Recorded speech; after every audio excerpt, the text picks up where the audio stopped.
আসসালামু আলাইকুম। সংবাদে আপনাদের সবাইকে স্বাগত জানাচ্ছি। আমি ফিরোজ তোহা। শুরুতেই আরবে কেবলস সংবাদ শিরোনাম। ইন্না লিল্লাহ। পুরোদমে মধ্যপ্রাচ্যে ইরান ইসরায়েল পাল্টাপাল্টি হামলা চলছে, আর মধ্যপ্রাচ্যে চলছে তৃতীয় বিশ্বযুদ্ধ। আর এরই মাঝে আমাদের হাতে এসে পৌঁছেছে যুদ্ধের সর্বশেষ গুরুত্বপূর্ণ সবথেকে তাজা কিছু আপডেট সংবাদ। প্রথমেই জানাবো, ইরানের সক্ষমতা বুঝতে ভুল করেছে ইহুদিবাদী ইসরায়েল। এখন ইরানে হামলা করে পস্তাতে হচ্ছে ইসরায়েলকে। ইসরায়েল ইরানের সামরিক সক্ষমতা বুঝতে ভুল করেছে। ইসরায়েলে ইরানের একের পর এক ক্ষেপণাস্ত্র হামলা তেহরানের দ্রুত পুনর্গঠনের সক্ষমতা প্রমাণ করছে। এসব কথা বলেছেন মার্কিন think tank Quincy institute for স্টেটক্রাফটের ভাইস প্রেসিডেন্ট। তিনি বলেছেন, ইহুদিবাদী ইসরায়েল ইরানকে যেভাবে দুর্বল মনে করেছিল, কিন্তু ইরানের একের পর এক হামলায় ধ্বংস হয়ে যাচ্ছে ইহুদিবাদী ইসরায়েল। এরপর জানাবো, খামেনিকে হত্যার বিষয়ে যুক্তরাষ্ট্রের অবস্থান স্পষ্ট করলেন ডোনাল্ড ট্রাম্প। মার্কিন প্রেসিডেন্ট বলেছেন, আমরা ইরানের সর্বোচ্চ ধর্মীয় নেতাকে হত্যা করব না, অন্তত আপাতত হত্যা করব না। ট্রাম্প গত কয়েক মিনিট ধরে তার ট্রুথ সোশ্যাল অ্যাপে ইরান সম্পর্কিত বেশ কয়েকটি বিবৃতি দিয়েছেন। এর মধ্যে একটিতে ট্রাম্প দাবি করেছেন যে ইরানের সর্বোচ্চ নেতা কোথায় লুকিয়ে আছেন তা ঠিক আমরা জানি, কিন্তু তাকে এই মুহূর্তে হত্যা করব না। এদিকে বুশের মতোই ভুল করছেন ট্রাম্প। যুক্তরাষ্ট্রের মুসলিম অধিকার নিয়ে কাজ করা সংগঠন জানিয়েছে, আমেরিকান সাবেক প্রেসিডেন্ট জর্জ ডব্লিউ বুশ যেভাবে 2003 সালে ইরাকে হামলা চালিয়েছেন এবং সাদ্দাম হোসেনকে হত্যা করেছিলেন, নিউক্লিয়ার ওয়েপেন আছে এই ইস্যু ধরে ইরানেও একইভাবে ডোনাল্ড ট্রাম্প হামলা চালাচ্ছে। ইরাকে যেভাবে নিউক্লিয়ার কোনো ওয়েপেন পাওয়া যায়নি, শুধু শুধু ইরাককে ধ্বংস করেছে, একই ভুল করছে এবার ডোনাল্ড ট্রাম্প। তিনিও ইরানে হামলা চালিয়েছেন, অথচ ইরানের সরকারই জানিয়েছে তারা কোনো পারমাণবিক অস্ত্র তৈরি করছে না। জানাবো, গাজায় ত্রাণ নিতে আসা জনতার উপর ইসরায়েলি বাহিনীর হামলা, নিহত 51। গাজার খান ইউনুসে একটি ত্রাণ বিতরণ কেন্দ্রে সহায়তা নিতে আসা জনতার উপর ইসরায়েলি বাহিনীর ট্যাঙ্ক ও ড্রোন হামলায় অন্তত 51 জন নিরীহ ফিলিস্তিনি নিহত হয়েছে। আহত হয়েছে আরও 200 জনের বেশি, খবর রয়টার্সের। এবং সর্বশেষ জানাবো, যশোরে পুলিশ কর্মকর্তা বরখাস্ত। মাদকের আসামি ছেড়ে দেয়া এবং বৃদ্ধকে আটকে রেখে ঘুষ আদায়ের অভিযোগ ওঠায় যশোরের চৌগাছা থানার উপপরিদর্শক আশরাফ হোসেনকে সাময়িকভাবে বরখাস্ত করা হয়েছে। প্রিয় দর্শক, এতক্ষণ শুনছিলেন সংবাদ শিরোনাম, এবারে বিস্তারিত। তবে তার আগে বন্ধুরা, অনুরোধ থাকবে এই সংবাদটিতে একটি লাইক দিন। এই চ্যানেলে আপনি নতুন হয়ে থাকলে আমাদের সংবাদটি দেখতে দেখতে চ্যানেলটি সাবস্ক্রাইব করে রাখুন। আর বন্ধুরা, গাজা যুদ্ধে আপনি যদি নিরীহ ফিলিস্তিনিদের ভালোবেসে থাকেন, কমেন্টে ইয়েস লিখে বিশ্ববাসীকে জানিয়ে দিন। সংবাদটি আপনার সোশ্যাল মিডিয়া ফেসবুকে শেয়ার করে বন্ধুদেরও দেখার সুযোগ করে দিন। আর ইরান ইসরায়েল যুদ্ধে আপনি কোন দেশকে সমর্থন করেন, কমেন্ট করে জানিয়ে দিন। এবারে বিস্তারিত। ইরানের সক্ষমতা বুঝতে ভুল করছে ইসরায়েল। ইসরায়েল ইরানের সামরিক সক্ষমতা বুঝতে ভুল করেছে।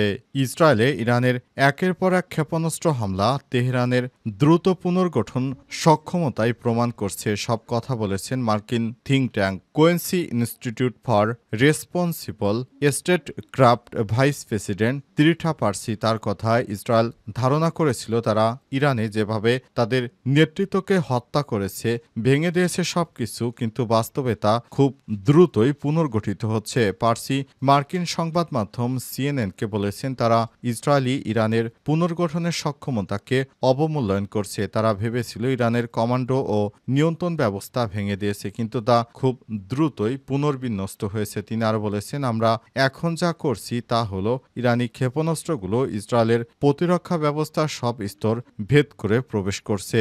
ইরানের কথিত পারমাণবিক অস্ত্র কর্মসূচি ধ্বংসের দাবি গতকাল ভোররাতে হামলা শুরু করে ইসরায়েল। এরপরই ইরান পাল্টা হামলা শুরু করেছে, আর এতে ইহুদিবাদী ইসরায়েলের অবস্থা খুবই খারাপ হয়ে পড়েছে। ইহুদিবাদী ইসরায়েলিরা শেষ পর্যন্ত কি করবে না করবে তারা কোনোভাবেই কুলকিনারা খুঁজে পাচ্ছে না। ইহুদিবাদী ইসরায়েলকে এবার চরম শিক্ষা দিতে শুরু করেছে ইরানের যোদ্ধারা। ইরান থেকে একের পর এক ব্যালিস্টিক ক্ষেপণাস্ত্র হামলার ঝড়ে ধসে পড়ছে নেতানিয়াহুর সমস্ত গর্বের সবকিছু, এমনকি ইসরায়েলের সেই গবেষণা কেন্দ্র যেখান সেখান থেকে পৃথিবীর সব দেশে যুদ্ধ পরিচালিত করে সেই গবেষণা কেন্দ্র ধসিয়ে দিয়েছে ইরানের একের পর এক ব্যালিস্টিক মিসাইলের আঘাতে ইহুদিবাদী ইসরায়েলের অবস্থা খুবই খারাপ পর্যায়ে এসে দাঁড়িয়েছে। ইহুদিবাদীরা কোনোভাবে আর বাঁচতে পারছে না, তাদের শেষ করেই তারপর ইরান রেস্টে যাবে। তার আগে ইরানের সেনাবাহিনী আর থামবে না, এমনটাই জানিয়েছে ইরানের বিভিন্ন সামরিক কর্মকর্তারা।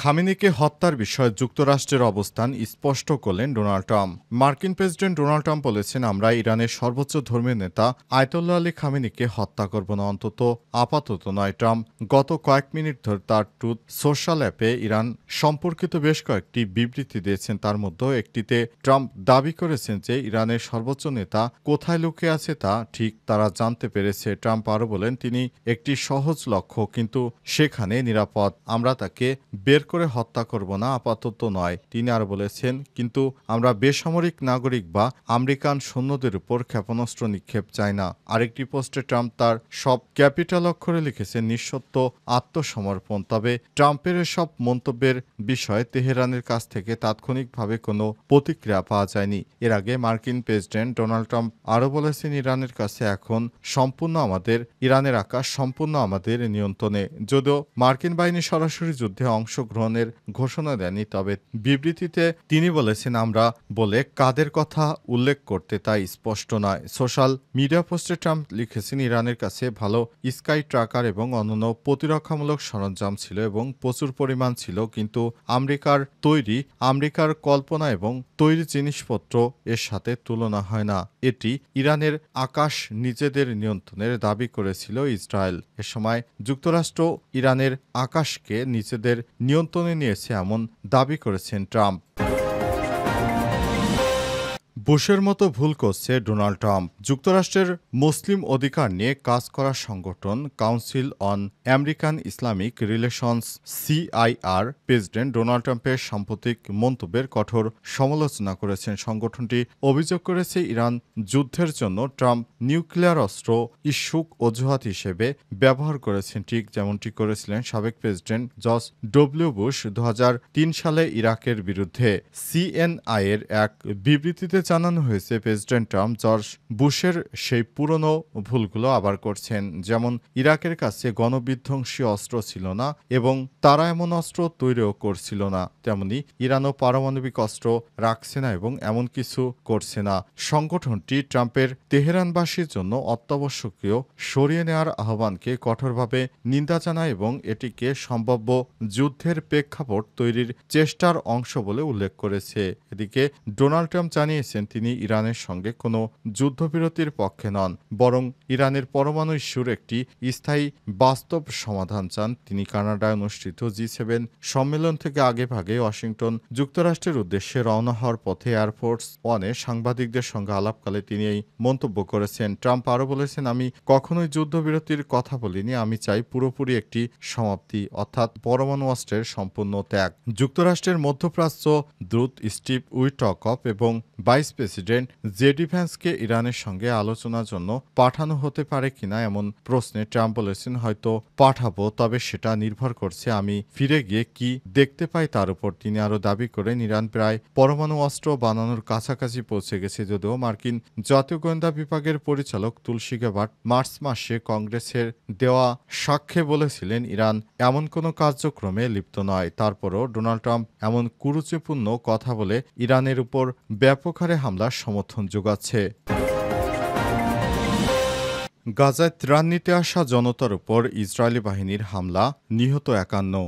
গাজার খান ইউনুসের একটি ত্রাণ বিতরণ কেন্দ্রে সহায়তা নিতে আসা নিরীহ ফিলিস্তিনিদের উপর দখলদার ইসরায়েলি বাহিনীর ট্যাঙ্ক ও ড্রোন হামলায় নতুন করে 51 জন নিহত হয়েছে এবং আহত হয়েছে আরও 200 জনের বেশি। খবর রয়টার্সের। প্রত্যক্ষদর্শীরা জানান, ইসরায়েলি বাহিনী প্রথমে ড্রোন থেকে ক্ষেপণাস্ত্র ও পরে ট্রাঙ্ক থেকে শেল নিক্ষেপ করেতে বহু হতাহতের ঘটনা ঘটেছে। স্থানীয় নাসের হাসপাতালে আহতদের উপচে পড়া ভিড় দেখা গেছে। অনেকে মেঝেতে শুয়ে চিকিৎসা দেওয়া হচ্ছে। চিকিৎসকরা জানান, ঘটনায় অন্তত ৫১ জন নিহত এবং ২০০ জন আহত হয়েছে, যাদের মধ্যে অন্তত ২০ জনের অবস্থা আশঙ্কাজনক। আহতদের হাসপাতালে নেওয়া হয় বেসরকারি গাড়ি, রিকশা ও গাধার গাড়িতে করে। চিকিৎসকরা আরও জানিয়েছেন, আজ গাজা উপত্যকার অনন্য ইসরায়েলি গুলিবর্ষণ ও বিমান হামলায় আরও অন্তত ১৪ জন নিহত হয়েছে, যার ফলে দিনের মোট মৃতের সংখ্যা দাঁড়িয়েছে অন্তত ৬৫ জন। এই ঘটনার মধ্য দিয়ে গত ৩ সপ্তাহে গাজায় ত্রাণ সংগ্রহ করতে গিয়ে নিহত ফিলিস্তিনি সংখ্যা আরও বেড়ে গেল। জাতিসংঘ এই পরিস্থিতিকে অমানবিক আখ্যা দিয়ে গভীর উদ্বেগ প্রকাশ করেছে। দখলদার ইসরায়েলি বাহিনী এখনও নিরীহ ফিলিস্তিনিদের উপর যে ধ্বংসযজ্ঞ চালাচ্ছে তা ইতিহাসে নজির এক ঘটনা।